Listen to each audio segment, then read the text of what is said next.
I cut my vacation short because my brother tricked me with a fake family emergency, so I got my revenge by letting his kids turn his house upside down. I never thought I'd be posting something like this, but the last few days have been so wild that I just need to vent. Get ready, because this is a real ride. I'm Julia, 27F, and I usually work from home. Because of that, I often end up babysitting for my older brother, let's call him Brian, 34 man, and my sister-in-law, Teresa, 33F. They have 2 kids, Evan, 6 man, and Amy, 9F. Brian has a pretty demanding job as a construction project manager and also works a 40-hour desk job. Teresa's a nurse with crazy shifts, so they often need someone to look after the kids. A little backstory. Brian and Teresa got pregnant when I was in college, and everyone was still living at my parents' house. Since then, I basically became the full-time live-in babysitter. My mom, who also worked then, decided that since I had free time after classes, I should watch my brother's kids, as the least I could do. My dad disagreed, but my mom never gave me a choice.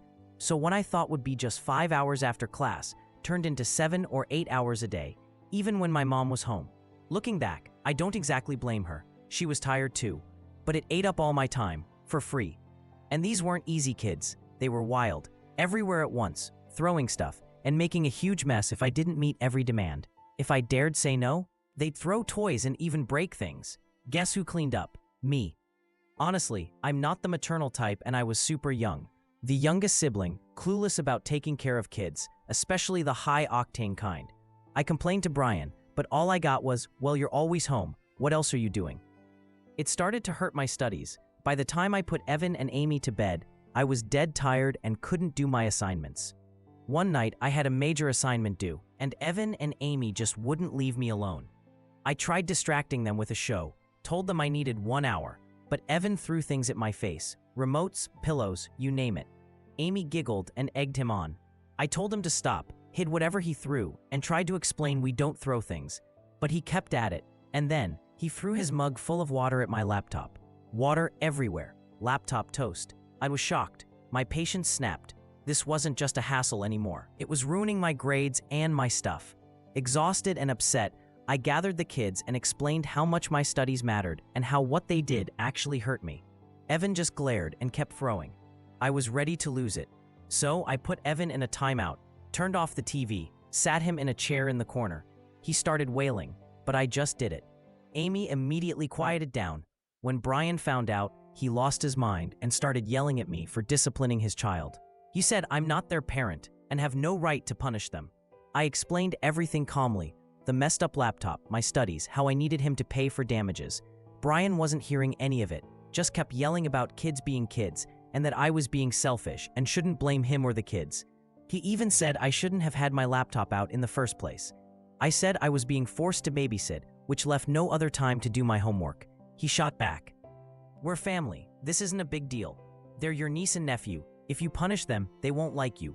I said honestly, I was fine with them not liking me, but I needed respect if I was supposed to be watching them. That made him furious. He told me essentially that I shouldn't complain since I was living at our parents' house for free, and other than college, I had no life. Then he forbid me from punishing them. I finally snapped and said I was done. Unless he wanted to pay me, he needed to find someone else. He was shocked, tried to backpedal, but I didn't let up. Starting tomorrow, my services are over unless you pay me. Find somebody else to walk all over. Of course, Brian told the family.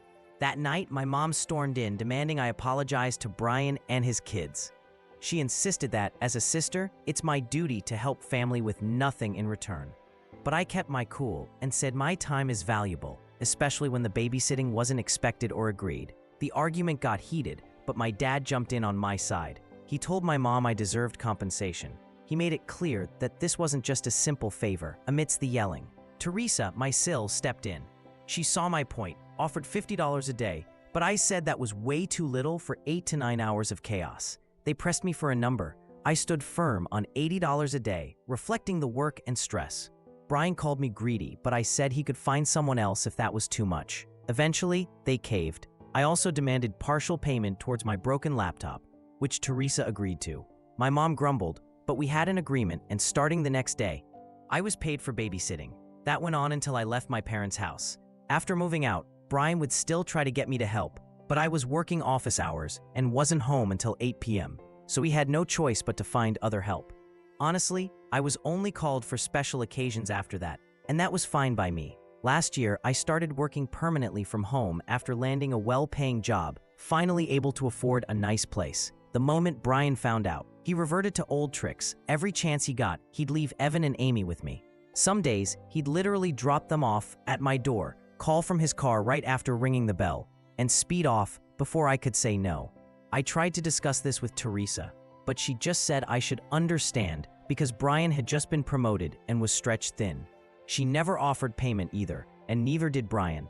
I didn't mind watching the kids once or twice a week, but every day, it started to affect my work. I realized Brian wouldn't change unless I forced him. So, the next time he dropped them off, I told him over the phone that I wasn't home and would call CPS and the police if he abandoned them again.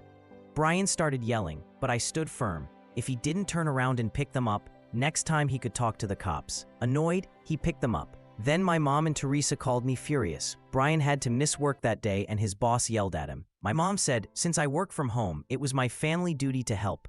I told her if she believed that so much, she could babysit. She's retired and home all day now. That shut her up. Teresa finally offered to pay me. I said this time it's $100 per day. Take it or leave it. After arguing a bit, she gave in. Now, I only watch the kids for prepay, up front. That's worked for a few months and the kids actually enjoy it when they're with me. A few days ago, Brian asked if I could take the kids for the upcoming holidays. He and Teresa were planning a getaway with her friends. Normally, I might agree, but I had plans for a Mexico trip with my boyfriend and some friends. I told him no, suggesting he check with our parents. He got upset, said I was young and better equipped than our aging parents who have health issues. I told him to ask his friends. He tried the guilt trip, said they needed a break, and I could take one later. I said this was my first international trip and I wasn't giving it up for his kids, period. He got mad again, said I can't be tired since I sit at home all day and have no kids. I hung up after a final no. That weekend, Mexico trip. My boyfriend, friends, and I were living it up. It was an amazing, well-deserved vacation. On the third day, I woke up to 8 missed calls from Brian. Stomach dropped. Something's wrong. I called back, and he's full panic. Amy is sick. Struggling to breathe. In the hospital. Amy does have asthma, so I panicked, mind blank. Brian said I needed to come home for Amy. He was weirdly sketchy about details, but I was still freaking out. My boyfriend and friends offered to fly home too, but I didn't want to ruin their vacation. I canceled everything, booked the earliest flight back. On the way home, neither of my parents answered their phones. Early morning for them, maybe still asleep. I asked Brian to pick me up at the airport, and he agreed immediately. At arrivals, Brian was waiting, but looked really awkward. I told him to drive to the hospital so I could see Amy. He hesitated, then admitted there was no emergency. Actually, nothing had happened. He and Teresa just left on their vacation and needed me to watch the kids. He said he lied because he knew I wouldn't come back unless it was an emergency. I was furious. My relief that Amy was okay instantly switched to white-hot rage at being tricked.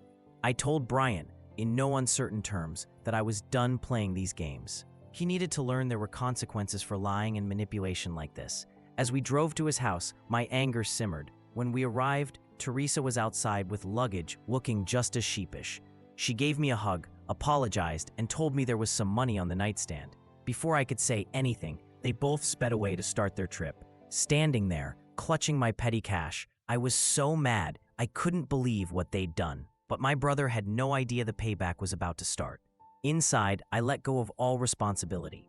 When Evan and Amy woke up, I said for the next 3 days, they could do whatever they wanted. Evan's face lit up. Can I have ice cream in bed? I said sure, why not? Amy asked if she could use her mom's expensive makeup for dress-up, which she'd normally never be allowed to touch. Go for it, I said. When my parents called me back, I filled them in. They were horrified. My mom said I shouldn't sabotage the house to get back at Brian. But my dad was all for teaching him a lesson. I promised the kids wouldn't do anything dangerous, just messy. For the next 3 days, madness ruled. Evan turned the living room into a makeshift soccer pitch, complete with flying balls and the occasional crash. Amy and I baked, read, made huge messes, and I let her do wild makeup sessions. I actually felt like one of the kids, just letting loose, watching them enjoy total freedom that they never ever get at home.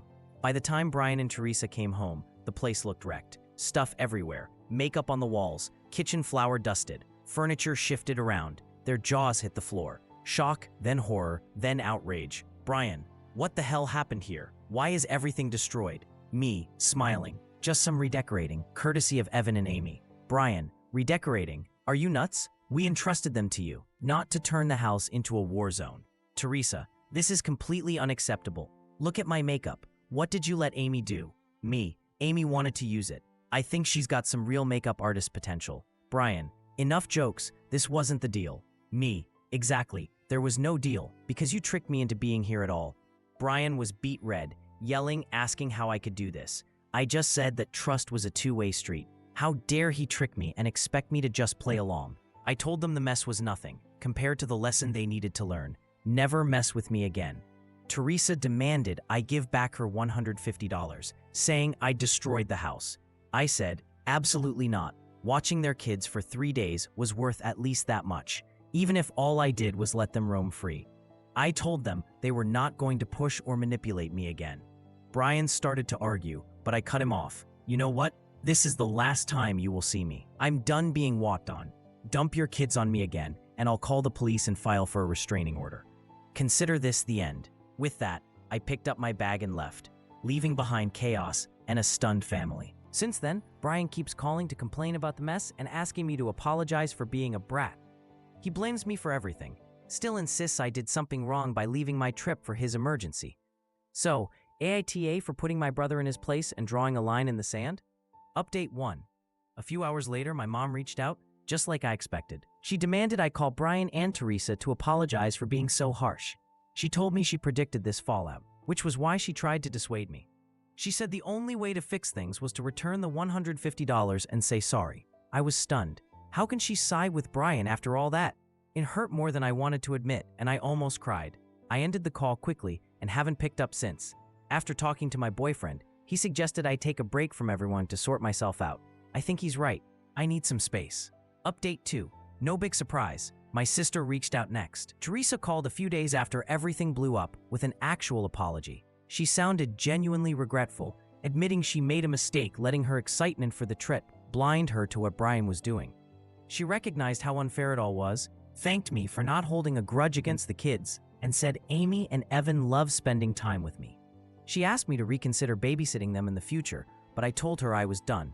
I appreciated her apology, but made it crystal clear I won't be babysitting for them again. My boundaries are non-negotiable. Actions matter more than words. Brian needs to find other help going forward. Update 3. It's been about a month since I first posted. Things are a bit better since Teresa apologized. Brian kind of gave a half-hearted sorry too. My dad had a long, stern talk with him about everything. I still haven't directly responded to Brian yet. On the bright side, my boyfriend decided to surprise me with a spontaneous trip to make up for what happened in Mexico. We went on a little road trip through the countryside, ate great food, relaxed, and made some amazing new memories. Just what I needed after all the family drama. A chance to breathe and enjoy the kind of support I actually deserve. I still have Brian's weak apology hanging over me, but I'm focusing on the good things and the people who really care about me.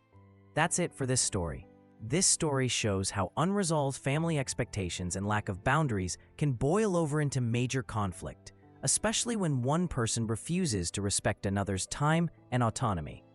Standing up for your limits is sometimes the only way change happens, even if it's messy. I've got a question for you. What would you have done if you were OP?